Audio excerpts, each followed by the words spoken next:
We're good again. All right. Hey, welcome back to the Jonested farm. Thanks for following the YouTube channel. If you like the video, make sure you hit subscribe. I've got an awesome videographer here today that's picking her nose. Her name is Hallie Mae Blueberry Jones, pbskids.org. She's going to start her own YouTube channel shortly, so she has a lot of good stuff to say. But right now, she's my assistant holding the camera and pulling in a lot of good fencing. Daddy, we're picking this for the bunnies. What is it? Cheatgrass. We're picking it for the bunnies. Are they going to like it? We'll see.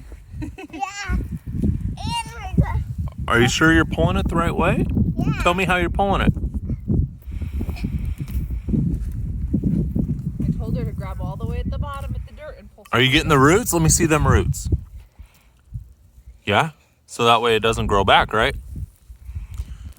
Is cheatgrass good? Yeah.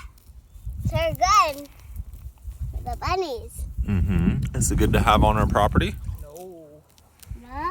Tell us about it. It's very invasive, and once they go to seed, these little guys, once they harden up, they are very sharp, and they will work their way through socks. For animals, with Zoe last year, they constantly would get stuck in her toes here, and they're so sharp that they puncture.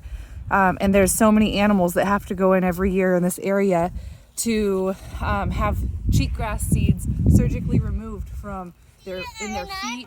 Sometimes they end up in the groin or the armpits, and they also inhale them, and they'll get up in the sinuses and cause bloody noses, and it's bad stuff. Look at what we have it everywhere.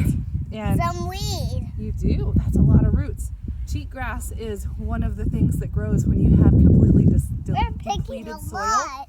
And it's actually pretty easy to get rid of just by planting cover crops that choke it out. So next year, this whole area is going to have cover crops planted, and hopefully we can get rid of it.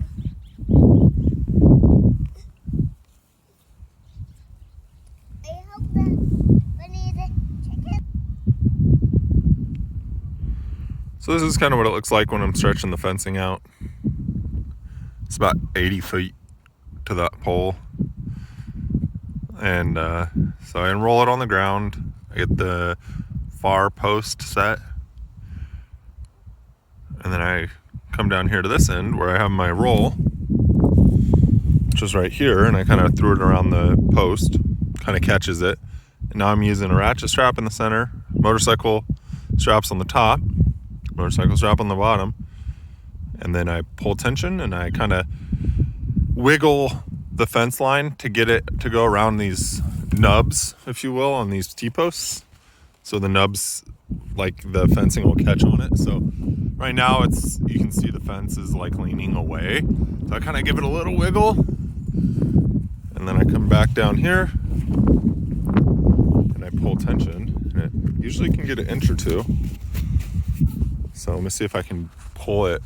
So you can't see on the camera, but behind me I'm going to pull, and I'll pull the strap. So got another couple inches. So the T-post clips, so I'm going to take them off. I bet I have some more slack on that end, but these T-clips are holding them in place. And I'll release this one.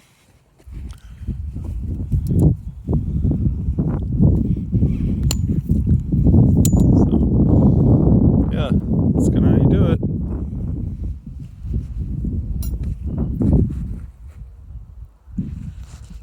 So after some more convincing, I was able to get the fence to sit almost exactly where I want it to sit. And it's very tight now. I don't want to put so much force on it that it's going to start pulling down that wood post down there by Dixie. But it's definitely, 150 pounds of force. And it's backed up by those straps. Really happy with how this one's looking. And now's the easy part. But the time-consuming part, where I go through and put clips on. I'm doing about 4 spaces, 4 nubs on top. I also want to kind of keep an eye on spacing on the bottom. I don't want the fence to do kind of the wave, but I also want the tops to line up pretty good. So the height of the posts Unless I hit a rock, should all be pretty consistent. Like the fourth one down's a little higher. But I'll make adjustments as I get closer. We're working on a 330-foot fence line. We're continuing. We started on the west side of the property. Now we're coming to the east side. Starting this corner post. So you take the clip. He's coming at 25 pack. It's so windy right now, Dad. Yes, I hope my voice is able to be heard.